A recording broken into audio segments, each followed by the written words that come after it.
Just because individual perceptions are biased does not necessarily mean that in aggregate, corruption perceptions will give misleading results when investigating the determinants of corruption. To test for aggregate biases that would affect inference about the determinants of corruption, I examine the relationship between the two different measures of corruption and a host of village characteristics. Consistent with other studies, I find, for example, that increased ethnic heterogeneity is associated with higher levels of reported corruption perceptions, and that increased levels of, of participation in social activities are associated with lower levels of reported corruption perceptions. But when I examine the relationship between these variables and the missing expenditures variable, I find different results. Ethnic heterogeneity is associated with lower levels of missing uh, expenditures, and participation in social activities is not correlated with the missing expenditures at all. One hypothesis that could reconcile these differences is that there may be a feedback mechanism where biased beliefs about corruption lead to more monitoring behavior, which in turn lowers actual corruption. For example, I show that within a government village, respondents who are prone to believe there is more corruption generally, as measured by their corruption perceptions about the president of Indonesia, are more likely to engage in monitoring the village road project.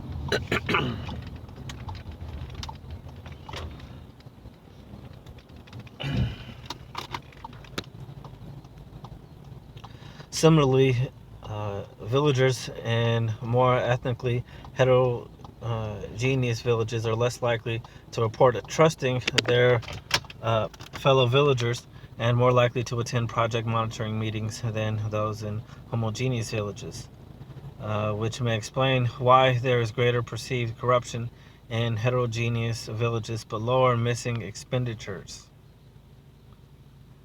More generally, the results suggest that when examining the correlates of corruption, examining perceptions of corruption may lead to misleading conclusions. Instead, more objective methods of measuring corruption, such as the approach used here or the related approaches used by D. Talia and so forth, may produce more reliable results. This paper is related to several literatures in economics that seek to characterize the relationship between reported beliefs and reality more generally.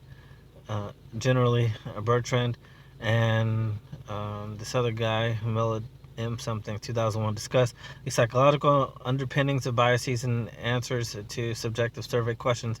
And there is a large literature examining the accuracy and potential biases in individuals' forecasts of their own future retirement decisions, mortality, and income.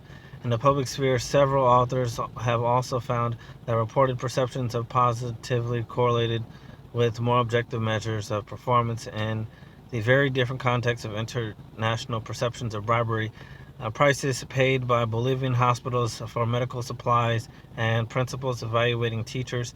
In the setting closest to that examined here, however, Biman et al. Document that women leaders in Indian villages deliver better public services than male leaders, yet score worse on measures of citizen satisfaction.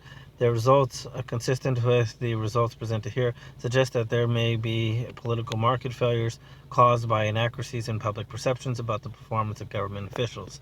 The remainder of this paper is organized as follows. Section 2, empirical setting and the data in the paper. Section 3 examines the degree to which individual villagers have information about actual corruption levels. Section 4 examines